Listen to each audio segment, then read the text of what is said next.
Theory के दूसरे भाग में हम लोग Venn diagram, intersection of set और यूनियन ऑफ सेट्स के बारे में हम पढ़ेंगे। वेन डायग्राम होता क्या है? किसी भी चीज को बनाने के लिए सामान्य सा हम चित्र खींचते हैं जिसको कि वेन डायग्राम कहा जाता है। सामान्य रूप में हम क्या करते हैं, कोई भी चित्र बनाने के लिए, आकृति बनाने के लिए हम एक चित्र खींचते हैं जिसको कि वेन डायग्राम कहा जाता है। वह चित्र क्या हो सकता है? वह चित्र हमारा सर्किल के रूप में हो सकता है, वह चित्र हमारा आयत के रूप में हो सकता है और भी किसी आकृति के रूप में हो सकता है। जैसे यहाँ पे दिया है, वेन डायग्राम को कहते किसे हैं? In a set theory, we use pictures which are closed curves like circle, rectangle, etc. These closed curves are named as a Venn diagram. जैसे हमने मान लिया है कि कोई सेट A है, A बराबर हमने लिखा है 2, 3, 4, 5 और हमने दूसरा सेट लिया है B, B बराबर लिखा है 7, 8, 9, 10। तो इसको चित्र के द्वारा अगर प्रदर्शित करना है तो हम एक गोला बना लेंगे, इसको मान लेंगे सेट ए है और इस गोले में सब बी की चीजें हैं। ए की चीज क्या थी? 2, 3, 4, 5 हमने इस गोले में लिख दिया और 7, 8, 9, 10 हमने इस गोले में लिख दिया। इस प्रकार हमने क्या किया, ये वेन डायग्राम इसका खींच लिया, वेन डायग्राम बना लिया। वेन डायग्राम हम यूनिवर्सल सेट के लिए क्या करेंगे, जो हमने पढ़ा है जिसमें सभी सेट आते हैं उसको आयताकार बनाते हैं।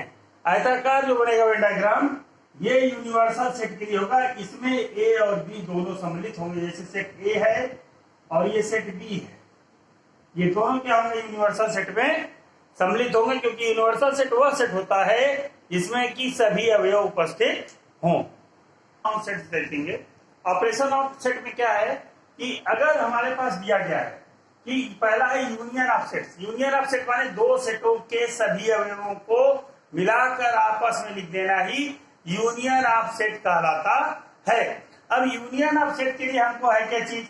अगर मान लीजिए हम इसको वेन डायग्राम से दिखाते हैं तो ये हमारा यूनिवर्सल सेट है, जिसको मैंने बताया था अभी वेन डायग्राम में आपको, ये रेक्टेंगल के रूप में प्रदर्शित किया जाएगा। ये यू से प्रदर्शित किया जाता है और इसके अंदर मान लो दो सेट हैं, ये सेट ए है और ये सेट बी है। ये ए है और ये बी है। तो अगर यूनियन ऑफ हमको लिखना होगा A union B. A union B का मतलब ए और बी के सभी अवयव हमने क्या किए? आपस में मिला दिए। ये ऐसे इसको रन दिया, ये सभी अवयव क्या हो गए? इसके ए और बी के आपस में मिल गए, वही हम ए यूनियन बी कहलाएगा। जैसे हमने मान लिया लेट ए इक्वल टू दिया है 1, 2, 3 और बी इक्वल टू दिया है 2, 3, 4। तो अगर ए यूनियन बी लिखना है तो 1, 2, 3 और 2, 3, 4। तो एक यहां पे रहा होगा इसका ए में, 2, 3 ऐसी जगह रहा होगा जहां पे दोनों चीजें हों और 4 जो है बी में यहां पे रहा होगा, यानी कि 2, 3 दोनों में कॉमन अवस्था में रहा होगा। तो ए यूनियन बी अगर हमको लिखना है ए यूनियन बी, तो हमको मालूम है सारे अवयव एक मिला देंगे 1, 2, 3, 2, 3, 4। क्योंकि हमको मालूम है किसी भी सेट में एक बार चीज कई बार आएगी, इसलिए इसको क्या लिखेंगे? 1, 2, 3, 4 ये इसके एलिमेंट्स हो जाएंगे।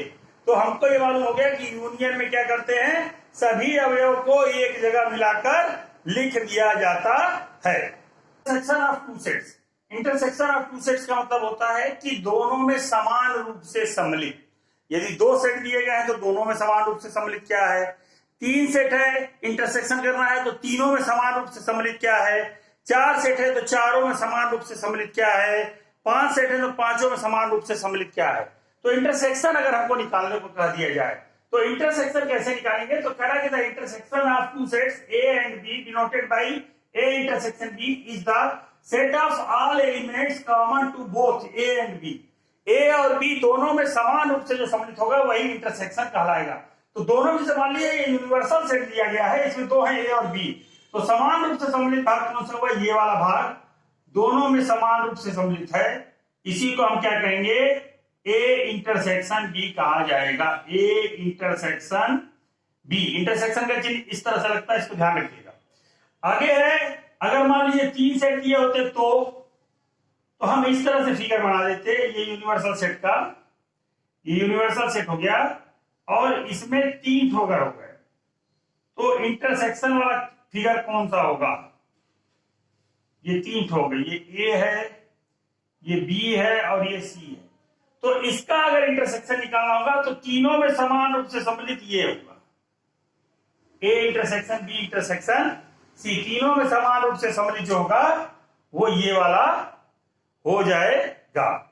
सेट की तीसरे नंबर का डिसजॉइंट सेट कहते किसे? डिसजॉइंट माना हुआ कि जो जुड़ा हुआ न हो, ऐसा सेट जो आपस में जुड़े हुए ना हो। कहने का मतलब सेट ए के अवयव और सेट बी के अवयव में कोई रिलेशनशिप ना हो, दोनों अलग अलग हो, तो उसको हम डिसजॉइंट सेट कहते हैं। Two sets A and B are said to be disjoint if A intersection B equal to 5। 5 का मतलब एक भी एलिमेंट उसमें आपस में समान रूप से सम्मिलित नहीं है। If A intersection B is not equal to 5, अगर 5 नहीं आता है, अगर एक दूसरे में कुछ अवयव सम्मिलित हैं, तो उस कंडीशन में उसको कह सकते हैं ओवरलैपिंग सेट और इंटरसेक्टिंग सेट कह सकते हैं। जैसे यहाँ पे यूनियन में हमने दिखाया है कि ए और बी दोनों डिसजॉइंट सेट हैं, क्योंकि ए का अवयव बी के अवयव से कोई भी मैचिंग नहीं कर रहा है। इसे उदाहरण स्वरूप हम लिख सकते हैं ए बराबर 1 2 3 और बी बराबर हो सकता है 4 5 6। तो ये डिसजॉइंट सेट है 1 2 3 4 5 6। ये डिसजॉइंट सेट है क्योंकि इसमें एक भी एलिमेंट, ए का एलिमेंट बी में उपस्थित नहीं है, इसलिए ये क्या कहलाएगा? डिसजॉइंट सेट कहलाएगा। कि डिफरेंस ऑफ सेट माने दो सेटों का अंतर क्या होगा? If A and B are two sets then there difference a minus B is the set of all those elements of A which does not belong to B.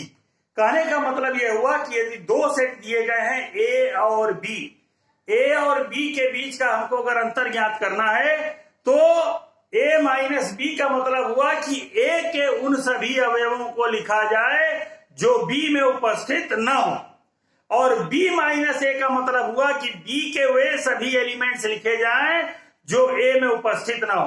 सीधी सी बात कि अगर ए माइनस बी कर रहे हैं तो हमको ए के एलिमेंट्स लिखने पड़ेंगे, बी वाले सारे एलिमेंट्स उसमें से निकाल देना पड़ेगा, जो चाहे ए में उपस्थित होंगे तो उसको भी निकाल देना पड़ेगा। फिर अगर बी माइनस ए कर रहे हैं तो बी के सारे एलिमेंट्स लिखने पड़ेंगे और ए के एलिमेंट्स क्या करना पड़ेगा? निकाल देना पड़ेगा। जैसे मैं यहाँ पे एग्जांपल लिया ए बराबर 1 2 3 4, तो हम यहाँ पे इसको प्रदर्शित कर रहे हैं और बी को सेट हमने ले लिया है और हमको दिखाना है ए माइनस बी। ए माइनस बी माने ए के वह सारे अवयव लिखे जाएं जो बी में उपस्थित न हो। ए के अवयव कौन से? 1 2 3 4 है। इसमें क्या है? 4 और 1 दोनों समान रूप से सम्मिलित हैं, यहाँ 4 और 1 हम यहाँ लिख देंगे और यहाँ पे 2 और 3 लिख देंगे, 2 और 3। और उसमें क्या बच गया? यहाँ पे बच गया 5 एंड 6, यहाँ पे बच गया। तो अब हम इसको लिखे हैं तो क्या होगा इसका मान? a माइनस बी बराबर हो जाएगा क्या? 2 3, खाली 2 और 3, 2 और 3 ऐसी संख्याएं हैं कि जो कि बी में उपस्थित नहीं है। तो हमको a माइनस बी का मतलब हुआ कि a के वे सारे एलिमेंट्स लिखे जाएं जो बी में उपस्थित ना हो। अगर इसी सवाल को हम यहां पे ले लेते हैं तो हमको क्या लिखना है? यहाँ पे b माइनस ए लिखना है, b माइनस ए, और ये a है और ये b है। तो b के वो सारे अवयव लिखने हैं जो a में उपस्थित ना हो, यानी कि हमको ये वाला भाग लिखना है जो यहाँ पे कलर कर रहे हैं, इस भाग को हमको क्या करना है? लिखना है। और यहाँ पे कौन कौन से भाग है? यहाँ पे 5 एंड 6 आ रहा है और यहाँ पे क्या आ रहा है? 2 और 3 आ रहा है, 1 4 कॉमन में है। तो यहाँ पे क्या हो जाएगा? अगर b माइनस ए करेंगे तो ये हो जाएगा 5 6। इससे हमको एक चीज और निकल के आ गई बात सामने कि जब भी डिफरेंस ऑफ सेट करते हैं तो a minus B is does not equal to b minus A. a minus B का मान b माइनस ए के मान के बराबर नहीं होता है। इस बात का हमको हमेशा ध्यान रखना पड़ेगा। डिफरेंस ऑफ टू सेट्स देखेंगे। Symmetric difference of two sets कहते हैं किसे? The symmetric difference of two sets A and B denoted by A delta B is the set A minus B union B minus A. A minus B union B minus A माने कि A minus B माने A के वो सारे अवयव जो B में उपस्थित ना हो और B के वो सारे अवयव जो A में उपस्थित ना हो। कहने का मतलब हुआ कि इसमें जो A के सारे अवयव हैं, ये वाले अवयव एलिमेंट्स, और B के जो सारे एलिमेंट्स हैं वह ये वाले एलिमेंट्स, इन दोनों को अगर हम आपस में मिला दें तो यही क्या कहलाएगा, सिमेट्रिक सेट कहलाएगा। इसमें छूटता क्या है, इसमें छूटता जो है A इंटरसेक्शन B को हम नहीं लिखते हैं। A इंटरसेक्शन B यानी दोनों में समान रूप से जो सम्मिलित था उसको नहीं लिखेंगे। यानी कि symmetric difference of two sets का अगर आपको निकालना हुआ तो A minus B union B minus A करेंगे और उसमें जो समान रूप से सम्मिलित था उस चीजों को नहीं लिखा जाएगा। इसमें पहला नोट निकल जाता है, if A minus A delta B equal to A minus B union B minus A, then X such that X does not belong to A intersection B। हमने ये बात आपको बता दी पहली बात कि A इंटरसेक्शन B में क्या होना चाहिए, उसकी वैल्यू उपस्थित नहीं होनी चाहिए। अगर A सबसेट है B का, if A is a subset of B then A minus B equal to 5। A अगर सबसेट है B का तो कहने का मतलब हुआ कि A के सारे एलिमेंट्स B में उपस्थित होंगे, और A के सारे एलिमेंट्स B में उपस्थित होंगे तो A माइनस B 5 हो जाएगा, क्योंकि A का कोई ऐसा एलिमेंट नहीं है जो कि B में उपस्थित नहीं है, इसलिए वहां पे 5 की कंडीशन आ जाएगी और A डेल्टा B बराबर हो जाएगा A minus B union B minus A equal to 5 union B minus A equal to B minus A के बराबर ये आंसर आ जाएगा। A के सारे अवयवों को निकाल दिया जाए, B में उपस्थित ना हो तो ऐसा कोई अवयव नहीं जो निकाला जाए B के A में से, तो ये 5 ये आ जाएगा। तीसरा है A intersection B delta C बराबर हो जाएगा A intersection B delta A intersection C। ये थर्ड कंडीशन है, इसको आप लोग घर पे सवाल लगा के देखेंगे, आपको अच्छे से समझ में आ जाएगा।